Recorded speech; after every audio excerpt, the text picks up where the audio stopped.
One ഡേയിൽ നമ്മൾ എടുക്കേണ്ട റിസ്ക് എത്രയും നമ്മൾ നോക്കുക. നമ്മൾ ആദ്യമേ തന്നെ നമ്മൾ കാൽക്കുലേറ്റ് ചെയ്ത് വെക്കുക. ഇപ്പോൾ സപ്പോസ് ഇപ്പോൾ ഒരു 2000 റുപ്പീസാണ് നമ്മൾ വൺ ഡേയിൽ എടുക്കാൻ ഉദ്ദേശിക്കുന്ന റിസ്ക് എങ്കിൽ ഒരു ദിവസത്തേക്കുള്ള റിസ്ക് ആണ് കേട്ടോ. ഈ റിസ്ക് 2000 രൂപയാണെന്നുണ്ടെങ്കിൽ ഈ 2000 രൂപ തന്നെ ബ്രോ എന്ത് ചെയ്യണമെന്ന് വെച്ചാൽ 2 ആയിട്ട് ഡിവൈഡ് ചെയ്യണം. അതായത് ഒരു ദിവസം 2 ട്രേഡ് എന്നുള്ള രീതിയിൽ. സോ 2 ട്രേഡ്, ഒരു ദിവസം 2 ട്രേഡിൽ ബ്രോ ഈ 2000 രൂപ കളയാൻ പാടുള്ളൂ. ഓക്കെ ഓക്കെ അപ്പോൾ 2000 രൂപ രണ്ട് ട്രേഡിലായിട്ടേ കളയാൻ പാടുള്ളൂ എന്ന് പറഞ്ഞു കഴിഞ്ഞാൽ ഒരു ട്രേഡിൽ ബ്രോ എടുക്കേണ്ട റിസ്ക് എത്രയായി? 1000 രൂപയായി. ശരിയല്ലേ?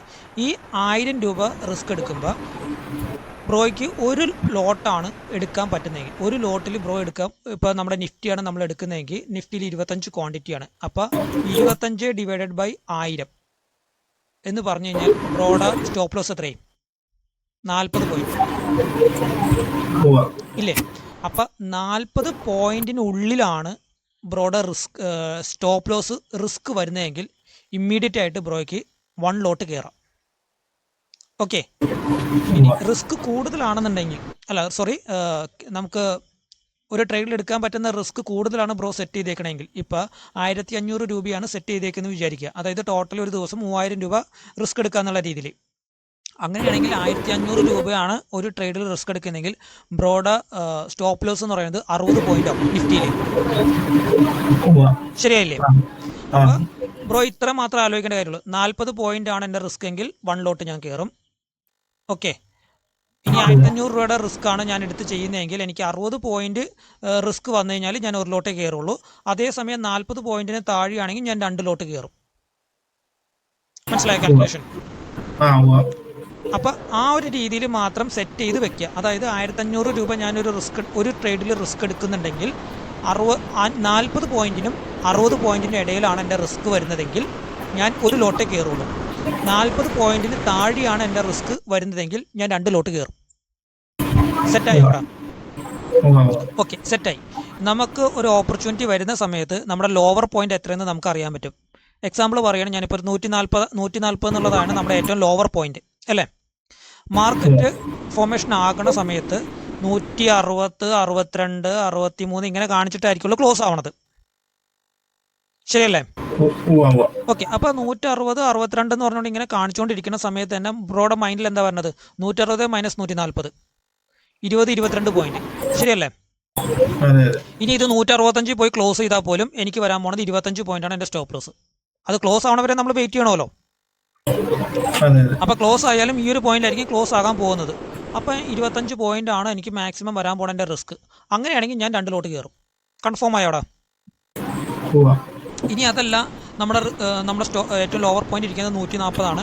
ഇപ്പം മാർക്കറ്റ് ഇപ്പം നമുക്ക് കൺഫർമേഷൻ വരാറായി നിൽക്കുന്ന സമയത്ത് സ്ട്രൈക്ക് പ്രൈസ് ഇരിക്കുന്നത് 180, 81, 82 എന്ന് പറഞ്ഞിട്ട് ഇങ്ങനെ ഓടിക്കൊണ്ടിരിക്കുക ഇല്ലേ? അപ്പോൾ ആ ഒരു റേഞ്ചിലായിരിക്കുള്ളൂ. 180-നും 190-നും ഇടയിലായിരിക്കുള്ളൂ ഇപ്പം ക്ലോസ് ആകാൻ പോകുന്നത്. അതായത് ലാസ്റ്റ് നമ്മൾ ആ ഒരു 5 മിനിറ്റ്സ് നമ്മൾ ക്ലോസിങ് കൺഫർമേഷൻ ആകാൻ വരുന്ന സമയമുണ്ടല്ലോ, ആ ലാസ്റ്റ് 1 മിനിറ്റിലായിരിക്കുള്ളൂ നമ്മൾ ഈ മനസ്സിൽ കാൽക്കുലേഷൻ വന്നത്. അപ്പോൾ 180-ന് മുകളിൽ മാർക്കറ്റ് നിൽക്കുന്നുണ്ട്. ഇനി ഇവൻ പെട്ടെന്ന് ക്ലോസ് ആയാൽ പോലും 190-നുള്ളിൽ ക്ലോസ് ആവും. ശരിയല്ലേ? അപ്പോൾ ടോട്ടൽ എത്രയും 190 നമ്മൾ മാക്സിമത്തിൽ നിന്ന് കൂട്ടിക്കോ. 180 നിന്ന് കൂട്ടണ്ട, 190 മൈനസ് 140, 50 പോയിന്റ് ആണ് സ്റ്റോപ്പ് ലോസ് വരുന്നത്. നമ്മൾ ഓൾറെഡി സെറ്റ് ചെയ്തിട്ടുണ്ട് 40-ന് മുകളിൽ സ്റ്റോപ്പ് ലോസ് ആണ് വരുന്നതെങ്കിൽ 1 ലോട്ടേ കയറാൻ പാടുള്ളൂ. 180-ന് താഴെ ക്ലോസിംഗ് വന്നാൽ മാത്രമേ എനിക്ക് 2 ലോട്ട് കയറാനും പറ്റുള്ളൂ. ഓക്കെ. അപ്പോൾ നമ്മുടെ കൺഫർമേഷൻ വരുന്ന സമയത്ത് മാർക്കറ്റ് സ്ട്രൈക്ക് പ്രൈസ് 180-ൽ ഇങ്ങനെ ഓടിക്കൊണ്ടിരിക്കുകയാണെങ്കിൽ നമ്മുടെ കട്ട് ഓഫ് നമുക്കറിയാം. 180-ന് മുകളിൽ ക്ലോസ് ചെയ്താൽ 1 ലോട്ട്, 180-ന് താഴെ ക്ലോസ് ചെയ്താൽ 2 ലോട്ട്. ഇത് മാത്രം സെറ്റ് ചെയ്താൽ മതി. അപ്പം ആ ടൈമിൽ ക്ലോസ് ആയതിനു ശേഷം നമ്മൾ എത്രയാണ് നമ്മുടെ സ്റ്റോപ്പ് ലോസ് എന്നുള്ളത് നോക്കിയിട്ട് പിന്നെ അതിൻ്റെ കാൽക്കുലേഷൻ എടുത്ത് ഇതാണ് ലൈവിൽ നമ്മൾ ചെയ്യാൻ പോകുമ്പോഴാണ് ടെൻഷൻ കൂടുന്നത്. അപ്പോൾ നമ്മൾ എടുക്കേണ്ട സ്റ്റോപ്പ് ലോസ് അല്ലെങ്കിൽ നമ്മൾ എടുക്കേണ്ട റിസ്കിനെ നമ്മളൊരു റേഞ്ച് എന്നുള്ള രീതിയിൽ ഫിക്സ് ചെയ്യാം. 40 പോയിന്റിന് താഴെയാണെങ്കിൽ 1 ലോട്ട്, 40 പോയിന്റിനും 60 പോയിന്റിന് ഇടയിലാണെന്നുണ്ടെങ്കിൽ 2 ലോട്ട്, 40 പോയിന്റിനും 60 പോയിന്റിന് ഇടയിലാണെന്നുണ്ടെങ്കിൽ 1 ലോട്ട്, 40 പോയിന്റിന് താഴെയാണെന്നുണ്ടെങ്കിൽ 2 ലോട്ട് എന്നുള്ള രീതിയിൽ നമ്മൾ ആദ്യമേ തന്നെ നമ്മൾ ഫിക്സ് ചെയ്ത് വെച്ചാൽ മതി. ഓക്കെ. ഇതിനിടയിൽ 40 പോയിന്റിന് താഴെ വരുമ്പോൾ ചിലപ്പോൾ ഈ പറയണ പോലെ അല്ലെങ്കിൽ 45 പോയിന്റാണ് സ്റ്റോപ്പ് ലോസ് വരുന്നതെന്ന് വിചാരിക്കുക. 40 മേളിൽ പോയി എന്തായാലും സ്റ്റോപ്പ് ലോസ് ഇല്ലേ എന്നും പറഞ്ഞുകൊണ്ട് 40 മേളിൽ 1 പോയിന്റ് 2 പോയിന്റല്ലേ പോയുള്ളൂ എന്ന് പറഞ്ഞുകൊണ്ട് 2 ലോട്ട് കയറേണ്ട കാര്യമില്ല. 40 പോയിന്റ് മേളിൽ എത്ര സ്റ്റോപ്പ് ലോസ് വന്നു കഴിഞ്ഞാലും നമ്മൾ ആ സമയത്ത് ഫിക്സ് ചെയ്തേക്കണ എത്രയാണ്, 1 ലോട്ടേ കയറാൻ പാടുള്ളൂ. ഈ സ്ട്രൈക്ക് നീങ്ങണം. നമ്മുടെ ഒരു കൺസെപ്റ്റ് പ്രകാരം സ്ട്രൈക്ക് അങ്ങനെ പെട്ടെന്ന് നീങ്ങും നമ്മൾ എടുക്കുന്ന കൺഫർമേഷൻ ടൈമിൽ? ഇല്ല, ചെറിയൊരു വേരിയേഷൻ അല്ലേ വരുള്ളൂ. ഈ പ്രശ്നം എന്താ വെച്ച് കഴിഞ്ഞാൽ ഈ റേറ്റ് കുറച്ച് പറഞ്ഞ റേറ്റ് കുറച്ച് കിട്ടിയാൽ അത്ര ലാഭം കൂട്ടി നേരത്തെ കയറും. അങ്ങനെ ഒരു പ്രശ്നം അങ്ങനെ കൂട്ടിയെടുക്കുന്നത്, അങ്ങനെ കൂട്ടാൻ പോകുന്നതാണ് ബ്രോ ആ ഒരു സൈക്കോളജി ബ്രേക്ക് ആവണത്. പലപ്പോഴും സംഭവിച്ചിട്ടുണ്ട്. കൺഫർമേഷന് മുമ്പേ സ്ട്രൈക്ക് കുറഞ്ഞു നിൽക്കുവാണല്ലോ, എന്നാ നേരത്തെ കയറി ചെയ്യരുത് ബ്രോ. ഇപ്പൊ അങ്ങനെ കൺഫർമേഷൻ ആകുന്നതിന് മുമ്പ് ഇപ്പൊ 140 നമ്മുടെ ലോവർ പോയിന്റ് എന്ന് വിചാരിച്ചിട്ട് ഇപ്പൊ 170, 72, 75 ഒക്കെ നിൽക്കുന്ന സമയത്തായിരിക്കുള്ളൂ ബ്രോ പറയണത്. ബ്രോ ആലോചിക്കണത് ഇപ്പൊ കയറി കഴിഞ്ഞാൽ എനിക്ക് 2 ലോട്ട് കയറാം. ഇതിനെങ്ങാനും ക്ലോസിംഗ് പറഞ്ഞത് 185 എനിക്ക് 1 ലോട്ടേ കയറാൻ പറ്റുള്ളൂ. അതുകൊണ്ട് നമുക്ക് ഇപ്പോഴേ കയറിയിരിക്കാം എന്നല്ലേ നമുക്ക് തോന്നുന്നത്. അങ്ങനെ ഇനി ഒരു കാര്യമുണ്ട്. ഈ സാധനം ചിലപ്പോൾ 175, 70, 80 അങ്ങോട്ട് ചെന്ന് ക്ലോസ് ചെയ്യുന്ന സമയത്ത് നമ്മുടെ കൺഫർമേഷൻ ആയില്ലെങ്കിലോ? അപ്പൊ എൻട്രി കയറിയേക്കണത് നമ്മൾ അബദ്ധമില്ലേ? കൺഫർമേഷൻ ആയില്ല എന്നുണ്ടെങ്കിൽ നമ്മൾ എൻട്രി കയറി അപ്പൊ തന്നെ ചിലപ്പോൾ റിവേഴ്സ് ആകുകയും ചെയ്യും. ഓക്കെ. അപ്പൊ അങ്ങനെ ചിന്തിക്കണ്ട. അങ്ങനെ ചിന്തിക്കാതെ ചെയ്യുന്നതിന് ഏറ്റവും നല്ല പരിപാടി ഇതാണ്. ഒരു റേഞ്ച് ആദ്യമേ ഫിക്സ് ചെയ്യുക. ഇത്ര റേഞ്ച് വന്നു കഴിഞ്ഞാൽ ഞാൻ ഇത്ര ലോട്ടേ കയറുള്ളൂ. ഈ ഒരു റേഞ്ചിൽ ഈ 40 പോയിന്റിന് താഴെ എന്നുള്ള റേഞ്ചിലാണെന്നുണ്ടെങ്കിൽ ഞാൻ 2 ലോട്ട് കയറും എന്ന് മാത്രം ഫിക്സ് ചെയ്താൽ മതി. അപ്പോൾ 40 പോയിന്റിന് താഴെ റേഞ്ച് എന്നുള്ള നമുക്ക് ഒരു ജസ്റ്റ് ഒരു കാൽക്കുലേഷൻ കിട്ടുമല്ലോ. 140 നിൽക്കുന്ന ലോവർ പോയിന്റിൽ നിന്ന് 160 നിൽക്കുന്നതെങ്കിൽ ഓക്കെ, ഇത് എങ്ങനെ ക്ലോസ് ചെയ്താൽ പോലും നമ്മുടെ ഒരു കൺസെപ്റ്റ് പ്രകാരം മാർക്കറ്റ് ക്ലോസ് ചെയ്യുമ്പോൾ എങ്ങനെ വന്നു കഴിഞ്ഞാലും ഒരു 5-6 പോയിന്റിന്റെ ഡിഫറൻസ് അല്ലേ ഉണ്ടാവുള്ളൂ അല്ലേ? ആ ഡിഫറൻസ് ബ്രോ നോക്കണ്ട. അപ്പോൾ മാക്സിമത്തിൽ തന്നെ കാൽക്കുലേറ്റ് ചെയ്യും. ഇപ്പോൾ 160, 61 ഓടിക്കൊണ്ടിരിക്കുന്ന സമയത്ത് ഇതിനിപ്പോൾ കൺഫർമേഷൻ ആവുന്ന സമയത്ത് 170 ആയിരിക്കുള്ളൂ വരാൻ പോകുന്നത്. എന്നിട്ട് 170 ബേസ് ചെയ്തിട്ട് ബ്രോ ഒന്ന് കാൽക്കുലേറ്റ് ചെയ്യും. 170 മൈനസ് 140, 30 പോയിന്റ് സ്റ്റോപ്പ് ലോസ് ഉള്ളൂ. അങ്ങനെയാണെന്നുണ്ടെങ്കിൽ ഞാൻ 2 ലോട്ട് കയറും. ഇല്ല, ഇവൻ ഇങ്ങനെ പെട്ടെന്ന് അങ്ങ് മേളിലോട്ട് കയറിപ്പോയി 180 പിന്നെ ഞാൻ ഒന്നും തിരിഞ്ഞു നോക്കണ്ട, 1 ലോട്ട് എനിക്ക് കയറാനുള്ളൂ. കാരണം എൻ്റെ സ്റ്റോപ്പ് ലോസിന് മേളിൽ കയറിപ്പോയിട്ട് അടുത്ത റേഞ്ചിലേക്ക് കയറി മാർക്കറ്റ് എന്റെ റിസ്കിൽ. അപ്പൊ എനിക്ക് 1 ലോട്ട് കയറിയാൽ മതി. ആ 1 ലോട്ട് മാത്രം ഇനിഷ്യേറ്റീവ് ചെയ്താൽ മതി. ഓക്കെ. എന്നിട്ട് അതിന്റെ ആണെങ്കിൽ പോലും 1:2 ഒന്നല്ലല്ലോ ബ്രോ നമുക്ക് വരുന്നത്. ഒരു ട്രേഡിൽ കയറി കഴിഞ്ഞാൽ അപ്പൊ ആ ഒരു 1 ലോട്ടിൽ തന്നെ കിട്ടുന്ന 1:3 1:4 എടുത്തിട്ട് ഇറങ്ങിയാൽ മതി. നമുക്ക് സമാധാനപരമായിട്ട് ഇരിക്കാലോ. അപ്പൊ ഈ ഒരു രീതിയിൽ ബ്രോ ഒന്ന് ഫിക്സ് ചെയ്യാം. ഞാൻ ചെയ്തിരിക്കുന്ന ഒരു എക്സാമ്പിളാണ് ഞാൻ ബ്രോയ്ക്ക് പറഞ്ഞേക്കണത്. 40 പോയിന്റിന് താഴെയാണെന്നുണ്ടെങ്കിൽ ഇത്ര ലോട്ട്, 40 പോയിന്റിനും 60 പോയിന്റിനും ഇടയിലാണ് സ്റ്റോപ്പ് ലോസ് വരുന്നതെങ്കിൽ ഇത്ര ലോട്ട്സ് കയറും ഞാൻ. ഇല്ല, 60 പോയിന്റിന് മേളിലാണ് സ്റ്റോപ്പ് ലോസ് വരുന്നതെങ്കിൽ ഞാൻ ഇത്ര ക്വാണ്ടിറ്റിയെ കയറുള്ളൂ. ആ റേഞ്ച് ഫിക്സ് ചെയ്താൽ മതി. അങ്ങനെ വരുമ്പോഴേക്കും ബ്രോ ഈ പറയുന്ന ആ കൺഫർമേഷൻ ടൈമിൽ വരുന്ന കാൽക്കുലേഷനിൽ വരുന്ന ആ ഒരു ടെൻഷൻ ഇതെല്ലാം ഒഴിവാക്കും. അപ്പൊ ഇനി അടുത്ത ദിവസം മുതൽ ട്രേഡ് എടുക്കുമ്പോഴേക്കും ഈ ഒരു രീതിയിൽ പ്രാക്ടീസ് ചെയ്യും. ഓക്കെ. അപ്പൊ ജസ്റ്റ് ഇത്ര ചെയ്യേണ്ട കാര്യമുള്ളൂ ബ്രോ. ബ്രോയ്ക്ക് ഒരു ദിവസം എടുക്കാൻ പറ്റുന്ന റിസ്ക് എത്രയാണെന്നുള്ളത്, എത്ര രൂപയുടെ റിസ്ക് എടുക്കാൻ പറ്റും എന്ന് ബ്രോ തന്നെ തീരുമാനിക്കുക. അതിനെ 2 ട്രേഡായിട്ട് 2-3 ട്രേഡായിട്ട് ഡിവൈഡ് ചെയ്യുക. അപ്പോൾ ഒരു ട്രേഡിൽ എടുക്കേണ്ട റിസ്ക് എത്രയാണെന്ന് കിട്ടും. ആ റിസ്കിനെ ബേസ് ചെയ്തിട്ട് അതിനെ എത്രയൊക്കെ സ്റ്റോപ്പ് ലോസിൽ വന്നു കഴിഞ്ഞാൽ എനിക്ക് 2 ലോട്ട്, അല്ലെങ്കിൽ എത്രയൊക്കെ സ്റ്റോപ്പ് ലോസ് വന്നു കഴിഞ്ഞാൽ എനിക്ക് 1 ലോട്ട് എന്നുള്ള ഒരു റേഞ്ച് ഫിക്സ് ചെയ്യുക. ആ റേഞ്ചിനുള്ളിൽ സ്റ്റോപ്പ് ലോസ് വന്നാൽ മാത്രം ട്രേഡ് എടുക്കുക. ചിലപ്പോൾ പക്ക കൺഫർമേഷൻ വരുന്ന സമയത്ത് നമുക്ക് ബിയോണ്ട് ആയിട്ടുള്ള റിസ്ക് ആണ് വരുന്നതെങ്കിൽ ട്രേഡ് എടുക്കണ്ട ബ്രോ. ആ ഓപ്പർച്യൂണിറ്റി പോയിക്കോട്ടെ. അതിന്റെ പുറകെ നമ്മൾ പിടിക്കാൻ പോയി കഴിഞ്ഞാൽ എന്ത് പറ്റൂന്ന് വെച്ച് കഴിഞ്ഞാൽ നമ്മൾ ഓൾറെഡി എടുത്തിരിക്കുന്ന നമുക്ക് പറ്റാവുന്നതിനെക്കാട്ടും കുറച്ചും കൂടി റിസ്ക് കൂട്ടിയിട്ടാണ് എടുത്തേക്കുന്നത്. മാർക്കറ്റ് എങ്ങാനും നമ്മൾ വിചാരിക്കുന്ന രീതിയിൽ മൂവ് ചെയ്യാതെ കുറച്ച് നേരം നിന്നാൽ മതി. കുറച്ച് നേരം കൺസോളേഷൻ ആയി നിന്നാൽ പോലും നമുക്ക് ടെൻഷൻ കൂടും. ആ ടെൻഷൻ കൂടുമ്പോൾ നമ്മൾ റോങ് ആയിട്ടുള്ള ഡിസിഷൻ നമ്മൾ എടുക്കും. അതെ അതെ. ഓക്കെ, അപ്പോൾ ആ ടെൻഷനാണ് നമ്മൾ ആദ്യം ഒഴിവാക്കേണ്ടത്. ആ ടെൻഷൻ ഒഴിവാക്കുക എന്ന് പറഞ്ഞാൽ നമ്മുടെ ലോട്ട് സൈസ് നമ്മൾ കുറയ്ക്കുക. ടെൻഷൻ സ്വാഭാവികമായിട്ടും കുറഞ്ഞോളും. പിന്നെ നമ്മൾ അനലൈസ് ചെയ്യുമ്പോൾ പക്കയായിട്ട് എന്ത് അനലൈസ് ചെയ്യും. നമ്മൾ എടുക്കുന്ന റിസ്കിൽ ടെൻഷൻ കൂട്ടിയാലാണ് നമ്മുടെ അനലൈസിങ് എപ്പോഴും തെറ്റിപ്പോണത്. അതെ അതെ. ഓക്കെ, അപ്പോൾ ഞാൻ ഈ പറഞ്ഞ രീതിയിൽ നെക്സ്റ്റ് ഡേ ഒന്ന് പ്രാക്ടീസ് ചെയ്യും.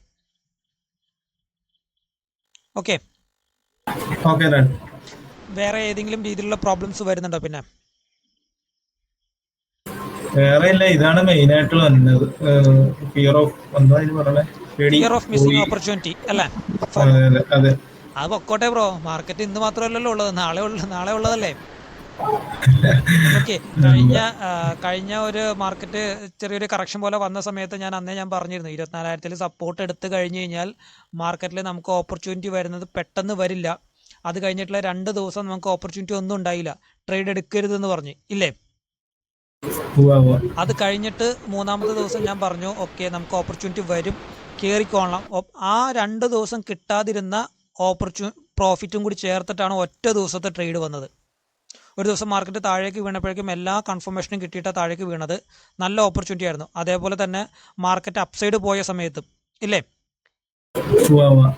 താഴെ ഒരു ലിമിറ്റ് ഓർഡറും കാര്യങ്ങളൊക്കെ വന്നിട്ട് സിംഗിൾ ക്യാനിൽ തന്നെ എല്ലാ കൺഫർമേഷനും തന്നത്. അത് രണ്ടുപേര് ആ സമയത്ത് തന്നെ ക്യാച്ച് ചെയ്തു. അവർക്ക് ജസ്റ്റ് 10 മിനിറ്റ് ട്രേഡിൽ ഇരിക്കേണ്ടി വന്നുള്ളൂ, നല്ല പ്രോഫിറ്റ് എടുത്തിട്ട് ഇറങ്ങിയത്. അതായത് അവർ 2 ദിവസം വെയിറ്റ് ചെയ്തിട്ട് കിട്ടാതിരുന്നപ്പോൾ 2 ദിവസം കൊണ്ട് ചിലപ്പോൾ ഒരു 3000 വെച്ചിട്ട് 6000 രൂപ പ്രോഫിറ്റ് ഉണ്ടാക്കുകയുള്ളൂ. പക്ഷെ ആ ഒരൊറ്റ ട്രേഡിൽ 10 മിനിറ്റ് കൊണ്ട് തന്നെ കിട്ടാൻ പോണത് അതിനും മേളിലായിരിക്കും. ഓക്കെ, അപ്പം അങ്ങനെ പെർഫെക്റ്റ് കൺഫർമേഷൻ ഉള്ളിടത്ത് മാത്രം ട്രേഡ് എടുക്കുക. ആ ട്രേഡ് എടുക്കുമ്പോൾ ഈ റിസ്ക്കും കൂടി കാര്യങ്ങൾ നോക്കിയിട്ട് മാത്രം ഒന്ന് ട്രേഡ് എടുത്തു കഴിഞ്ഞാൽ ടെൻഷൻ ഒഴിവാക്കാം, സൈക്കോളജി ക്ലിയർ ആക്കാം. ഓക്കെ, വേറെ ഏതെങ്കിലും രീതിയിൽ പിന്നെ വരുന്നുണ്ടോ പ്രോബ്ലംസ്? അടുത്തത് വേറെ ഇല്ല. പറഞ്ഞോ. അത് നമ്മൾ ബ്രോ ഒരു ക്യാൻഡലിന്റെ കാര്യം പറയില്ല, അടിയിൽ ലിമിറ്റ് ഓർഡർ പിന്നെ മോളിൽ പോയി ക്ലോസ് ചെയ്യും. ഒരു താഴേക്ക് തന്നെ മാർക്കറ്റിൽ താഴേക്ക് തന്നെ മാർക്കറ്റ് വരുന്നതോ? ലിമിറ്റ് ഓർഡറിലും അബ്സോർപ്ഷൻ ഒറ്റ ക്യാൻഡിൽ വരും. ആ ക്യാൻഡിൽ വരുമ്പോൾ നമ്മൾ വേറൊരു ക്യാൻഡിലാണ് അതിന്റെ മാസ്റ്റർ ക്യാൻഡിലായിട്ട് ഉണ്ടെങ്കിൽ അത് പരിഗണിക്കും. വേണ്ട ബ്രോ, ഞാൻ ആ ക്ലാസ് എടുത്ത് തന്നപ്പോഴേ ഞാൻ പറഞ്ഞിരുന്നല്ലോ, നമുക്ക് ഈ പറയണ 3 കൺഫർമേഷൻ മെത്തേഡ്സ് മെയിനായിട്ട് നോക്കാൻ പറഞ്ഞിട്ടുണ്ട്. ഈ 3 കൺഫർമേഷൻ മെത്തേഡ്സിലെ ഏതെങ്കിലും 2 എണ്ണം ഒരുമിച്ച് വന്നാൽ മതി, ഇമ്മീഡിയറ്റ് ട്രേഡ് കയറിക്കൊള്ളാനാണ് പറഞ്ഞത് ഇല്ലേ? ആ 2 കൺഫർമേഷൻ മെത്തേഡ്സ് ചിലപ്പോൾ ഒറ്റ ക്യാൻഡിലിൽ തന്നെ വരും. അവിടെ അങ്ങനെ വരുന്ന കണ്ടീഷനിൽ എങ്ങനെയായിരിക്കും ആ ക്യാൻഡിൽ വരുന്നതെന്ന് ഞാൻ ആ വീഡിയോയിൽ പറഞ്ഞിട്ടുണ്ട്. അത് തന്നെയായിരുന്നു നമ്മൾ കഴിഞ്ഞ ഡിസ്കഷനിൽ നമ്മൾ നോക്കിയത്. ആ ഒരൊറ്റ സിംഗിൾ ക്യാൻഡിൽ തന്നെ ആ കൺഫർമേഷൻ വന്നെടുത്ത് ബ്രോ നോക്കിക്കോ എങ്ങനെ മൂവ്മെന്റ് ഉണ്ടായേക്കണത്. അന്ന് ബ്രോ പറഞ്ഞ ആ കൺസെപ്റ്റിൽ ട്രേഡ് എടുത്ത ഒരാളുണ്ട്, ഒരാൾക്ക് മിസ്സായിട്ടുണ്ട് നമ്മുടെ ഇപ്പം ഇരിക്കുന്ന കൂട്ടത്തിൽ തന്നെ ഇല്ലേ? ഹലോ സന്തോഷ്, അസ്ഫലെ, കഴിഞ്ഞ ദിവസങ്ങളിൽ ആ ഒരു സിംഗിൾ ക്യാൻഡിൽ തന്നെ എല്ലാ കൺഫർമേഷൻ കാര്യങ്ങളും വന്നത്. ഓക്കെ, ആ രീതിയിലുള്ള കൺഫർമേഷനാണ് വരുന്നതെങ്കിൽ ഇമ്മീഡിയറ്റ് കയറിക്കും ബ്രോ. കയറി കഴിഞ്ഞ് കഴിഞ്ഞാൽ നമ്മൾ വിചാരിക്കുന്ന പോലെ ടൈമൊന്നും എടുക്കില്ല. ഓപ്ഷൻ എന്ന് പറഞ്ഞു കഴിഞ്ഞാൽ ഒരു 30 മിനിറ്റിനുള്ളിൽ നമുക്ക് മൊമെൻറ്റം കിട്ടിയില്ല എന്നുണ്ടെങ്കിൽ നമുക്ക് എറക്ഷൻ സംഭവിക്കാൻ തുടങ്ങും നന്നായിട്ട്. ഇതെന്ന് പറഞ്ഞാൽ എൻട്രി കയറിയിട്ട് നെക്സ്റ്റ് ക്യാൻഡിൽ തന്നെ മാർക്കറ്റ് മൂവ് ചെയ്തത്. അടുത്ത 2ാമത്തെ ക്യാൻഡിൽ ഫസ്റ്റ് തന്നെ ഹൈ അടിക്കുന്നതും പ്രോഫിറ്റ് ബുക്ക് ചെയ്ത് ഇറങ്ങി പോകേണ്ട ആവശ്യമായി. അതായത് മാക്സിമം ആ ഒരു ട്രേഡിൽ ഇരുന്നത് എത്ര, ഒരു 10-11 മിനിറ്റ് ഇരുന്നുണ്ടാവും അല്ലേ അസ്ഫലം? 11 മിനിറ്റ് കൊണ്ട് 11 മിനിറ്റ് കൊണ്ട് തന്നെ മാക്സിമം എടുക്കേണ്ട പ്രോഫിറ്റ് എടുത്ത് നമ്മൾ ഇറങ്ങി. അന്ന് മാർക്കറ്റിന്റെ ഏറ്റവും ഹൈ അതായിരുന്നു, ആ ഹൈയിൽ തന്നെ ഇറങ്ങി കൊടുക്കുകയും ചെയ്തു. ഓക്കെ അരുണേ. പിന്നെ വേറൊരു കാര്യം കൂടി ഉണ്ട്, അത് ഇതുമായിട്ട് ബന്ധപ്പെട്ടല്ല. വേറെ ഏതെങ്കിലും രീതിയിൽ പ്രോബ്ലംസ് വേറെ വരുന്നുണ്ടോ ഇപ്പൊ ഇമ്മീഡിയറ്റ് ആയിട്ട് എന്തെങ്കിലും? ഈ മൾട്ടി ടെസ്റ്റിന്റെ ഇതിലൊരു സംശയമുണ്ടോ ബ്രോ? എന്താണ്? ഇപ്പൊ ചില സമയത്ത് ഈ മൾട്ടി ടെസ്റ്റ് ചെയ്യുന്ന റേഞ്ച് ഭയങ്കര കുറഞ്ഞു നിൽക്കുന്ന സമയത്തെ ഇപ്പൊ മേളിൽ പോയിട്ട് മൾട്ടി ടെസ്റ്റ് ചെയ്തു, മുകളിൽ ഒരു റേഞ്ച് ചെന്നിട്ട്, എന്നിട്ട് താഴത്തേക്ക് നമുക്കൊരു നെഗറ്റീവ് ക്യാൻഡിൽ കൺഫർമേഷൻ കിട്ടി. കുറച്ച് നല്ല ഡെൽറ്റ കിട്ടുന്ന 80 ക്യാൻഡിൽ കൺഫർമേഷൻ കിട്ടി. ഓക്കെ പക്ഷെ താഴത്തെ റേഞ്ച് ഈ ടെസ്റ്റ് ചെയ്യുന്ന റേഞ്ച് തൊട്ടടുത്ത് തന്നെ ഉണ്ടായിരുന്നുണ്ട്. ഈ താഴത്ത് ടെസ്റ്റ് ചെയ്തിട്ട് താഴത്തുനിന്ന് വീണ്ടും നെക്സ്റ്റ് ക്യാൻഡിൽ തന്നെ ഈ നെഗറ്റീവ് ഡെൽറ്റ ഉള്ള ക്യാൻഡിലിന്റെ മേളിൽ പോസിറ്റീവ് ക്ലോസിംഗ് തന്നു. എന്നിട്ട് മാർക്കറ്റ് നേരെ തിരിഞ്ഞ് മേളിലേക്ക് വീണ്. അപ്പോ ഓൾറെഡി മുകളിൽ നിന്ന് ഒരു കൺഫർമേഷൻ കിട്ടി. പക്ഷെ അത് താഴത്ത് ടെസ്റ്റ് ചെയ്തപ്പോൾ തന്നെ അതിന്റെ നെക്സ്റ്റ് ക്യാൻഡിൽ തന്നെ അതിന്റെ ഓപ്പോസിറ്റ് ക്ലോസിംഗ് വന്നിട്ട് മാർക്കറ്റ് നേരെ തിരിച്ചു. അപ്പൊ അങ്ങനെ ഒരു സംഭവം കഴിഞ്ഞ ദിവസം ഒന്നും ചെയ്യാനില്ല ബ്രോ. ഒരു മൾട്ടി ടെസ്റ്റ് എന്നുള്ള രീതിയിൽ നമ്മളൊരു കൺഫർമേഷൻ കിട്ടി. ഓക്കെ, നമ്മൾ എൻട്രി കയറി. ഓക്കെ, നമ്മൾ എൻട്രി കയറിയിട്ട് നെക്സ്റ്റ് ക്യാൻഡിൽ അല്ലെങ്കിൽ അതിന്റെ അടുത്ത ക്യാൻഡിൽ തന്നെ റിവേഴ്സ് സൈൻ കാണിച്ചിട്ടുണ്ടോ ബ്രോ? ആ സമയത്ത് നിൽക്കുന്നത് പ്രോഫിറ്റില്ല. ആ ടൈമില് അപ്പോഴേ ക്ലോസ് ചെയ്തോ. കാരണം നമ്മൾ മൾട്ടി ടെസ്റ്റ് എന്ന് പറയുന്ന സാധനം സ്കാൽപ്പിങ്ങിന് വേണ്ടിയിട്ട് ഉപയോഗിക്കുന്ന ആ സ്കാൽപ്പിംഗ് ട്രേഡിൽ കയറുമ്പോൾ സ്കാൽപ്പിങ്ങിനുള്ള ഓപ്പർച്യൂണിറ്റി വരുന്നില്ല എന്ന് കണ്ടു കഴിഞ്ഞാൽ അപ്പം ലീവ് ചെയ്തോളണം അവിടെ. ഞാനതാ കഴിഞ്ഞ ദിവസം പറഞ്ഞത്. കൺഫർമേഷൻ ഉണ്ടായിരുന്നു മേളിൽ നിന്ന് താഴോട്ടേക്ക്, നമ്മൾ അവിടെ എൻട്രി കയറും. പക്ഷെ അതിൻ്റെ അടുത്ത ക്യാൻഡിൽ തന്നെ അവൻ സപ്പോർട്ടിനുള്ള ഫോർമേഷൻ കാണിച്ചു തുടങ്ങി. അത് കാണിച്ചുകൊണ്ടിരിക്കുന്ന സമയത്തും കൂടി ബ്രോ പ്രോഫിറ്റിലാണ് നിൽക്കുന്നത് എൻട്രി എടുത്തിട്ടുണ്ടെങ്കിൽ. അപ്പോഴേ ക്ലോസ് ചെയ്ത് കിട്ടോ. കാരണം നമ്മളിത് ഒരു ഡേ ട്രേഡ് എന്നുള്ള രീതിയിലല്ലല്ലോ കയറിയേക്കണത്, ഒരു ചെറിയ പോയിന്റ് സ്കാൽപ്പ് ചെയ്യാൻ വേണ്ടിയിട്ടല്ലേ. അതിനുള്ള ഓപ്പർച്യൂണിറ്റി ഇല്ല എന്ന് പറഞ്ഞു കഴിഞ്ഞാൽ അപ്പം ഇറങ്ങിക്കൊള്ളണം. ഓക്കെ, ഇത് വളരെ ഷോർട്ട് റേഞ്ച് ആയി പോയതുകൊണ്ടേ ഈ പെട്ടെന്ന് രണ്ട് ക്യാൻഡിൽ തന്നെ അങ്ങനെ പറ്റിക്കളഞ്ഞു. അതന്നെ സംഭവിക്കുമ്പോൾ. കാരണം ഷോർട്ട് റേഞ്ച് എന്ന് പറഞ്ഞു കഴിഞ്ഞാൽ നമുക്ക്, ഞാൻ എപ്പോഴും പറയണ്ടോ, മൾട്ടി ടെസ്റ്റ് എന്ന് പറയുന്നത് സ്കാൽപ്പിങ്ങിനാണ്.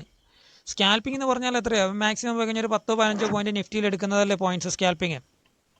അതിൽ കയറുമ്പോൾ തന്നെ ഇമ്മീഡിയറ്റ് ആയിട്ട് നമ്മൾ ഒരു 5 പോയിന്റ് 6 പോയിന്റ് പ്രോഫിറ്റ് കാണുമ്പോഴേക്കും ഓക്കെ നമുക്ക് റിവേഴ്സ് സൈൻ കാണിച്ചു തുടങ്ങി.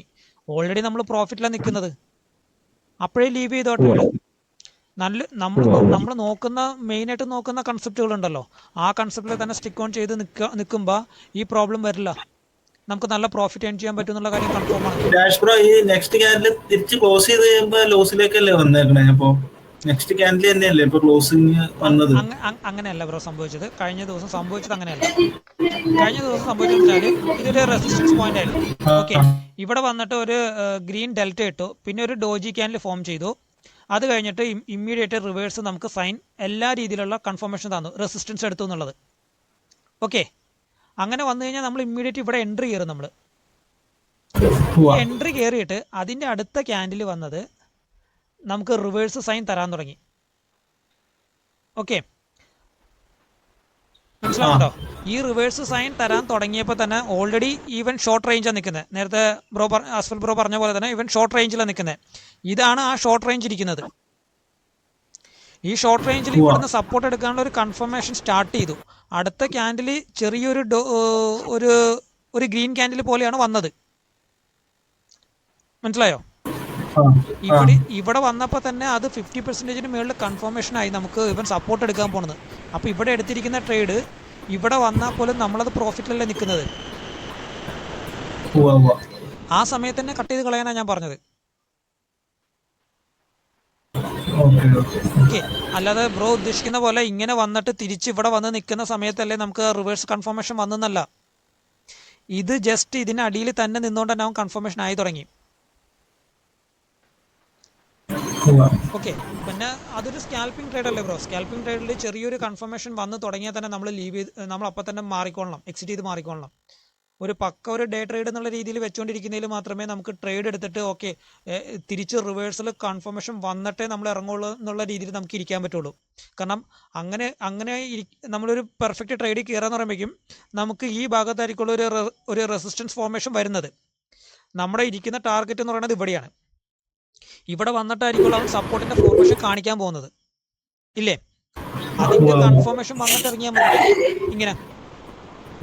അപ്പൊ നമ്മൾ കയറിയിരിക്കുന്ന എൻട്രി ഇവിടെയാണ്. ഇവിടെ വന്ന് കൺഫർമേഷൻ കാണിച്ചാൽ പോലും നമ്മൾ നല്ലൊരു പ്രോഫിറ്റിലായിരിക്കില്ലേ നിൽക്കുന്നത്. അപ്പോഴും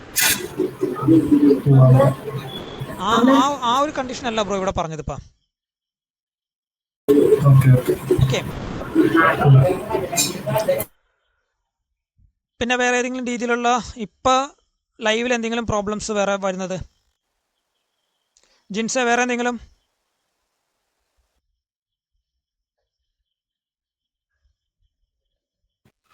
സാറേ, ഞാൻ എടുക്കുന്ന മെത്തേഡ് ഇവരുടെ പോലെ അല്ല. അതായത് നമുക്കൊരു 10, 60, 70 പോയിന്റ് വരുന്നിടത്ത് ഞാൻ ചെയ്യുന്നതിനാന്ന് ചോദിച്ചാൽ എനിക്കൊരു പോയിന്റ് ഉണ്ട്, സാറിന് അറിയാലോ ആ പോയിന്റ്. അതെ. അത് വലിയ റിസ്ക് ഇല്ലാത്ത ഒരു പോയിന്റാ. ഉം. അപ്പം അത് സ്വാഭാവികമായിട്ട് മാർക്കറ്റ് മൂവ് ചെയ്യും, അത് സാറിന് അറിയാവുന്ന ഒരു പോയിന്റ് ആണല്ലോ. അതുകൊണ്ട് ഞാൻ ലോട്ട് സൈസ് എന്റെ ഭയങ്കര കൂടുതലാണ്. ഓക്കെ. അപ്പം ആ പോയിന്റിൽ മൂവ് ചെയ്യുന്നു 100% ഉറപ്പുള്ള ഒരു ട്രേഡ് മാത്രമേ ഞാൻ എടുക്കുന്നുള്ളൂ.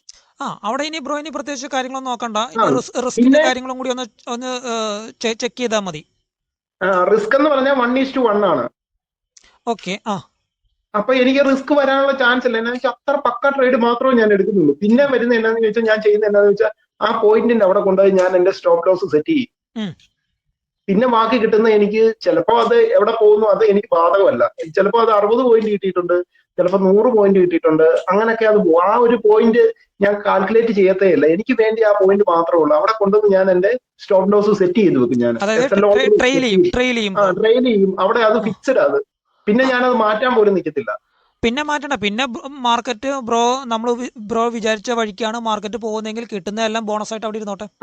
അപ്പൊ എനിക്ക് അതിന്റെ ഒരു ഇപ്പം ഞാൻ ചെറിയൊരു ഉദാഹരണം പറയുവാണെങ്കിൽ, ഒരു 50 രൂപ കേട്ടാ ഞാൻ ചെയ്യുന്നെങ്കിൽ എനിക്കൊരു 5000 രൂപ ഞാൻ എടുക്കും. അതെന്നും എനിക്ക് 5000 രൂപ ഞാൻ ട്രേഡ് ചെയ്താൽ എനിക്ക് 5000 ഉറപ്പാ.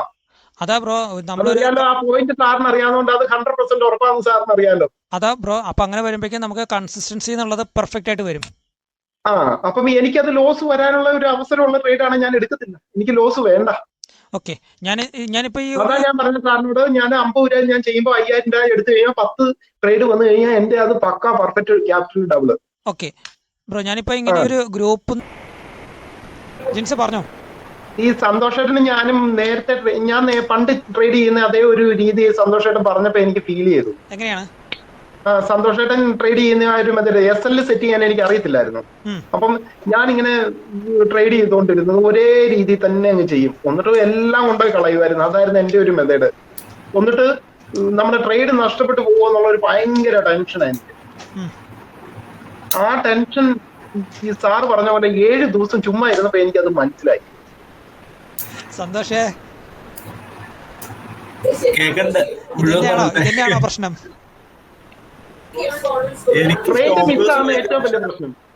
അത് വലിയ പ്രശ്നമായിരുന്നു. അത് പറയാൻ പറ്റും. എപ്പോഴും അത് തന്നെയായിരുന്നു. ഞാൻ ഹെവി മൂവ്മെന്റ് കാണുമ്പോഴേ അപ്പൊ നമുക്ക് ഇനി അത് കിട്ടുമോ ഇല്ലെന്നുള്ള ഡൗട്ട് കാരണം അങ്ങനെ കയറുകയും ചെയ്യും.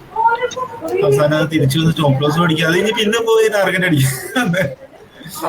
അത് തന്നെയായിരുന്നു എന്റെ പ്രശ്നം. അപ്പം 7 ദിവസം സന്തോഷമായിട്ടാണ് ഒന്ന് ചുമ്മാ ഒന്ന് മാർക്കറ്റ് ചെയ്ത് ഇരിക്കാന്ന് പറഞ്ഞാൽ അതൊരു ചെറിയ സംഭവമല്ല കേട്ടോ. സന്തോഷേ, ഇതിന്റെ സൊല്യൂഷൻ ഞാൻ ജിൻസിന് കൊടുത്തതാ.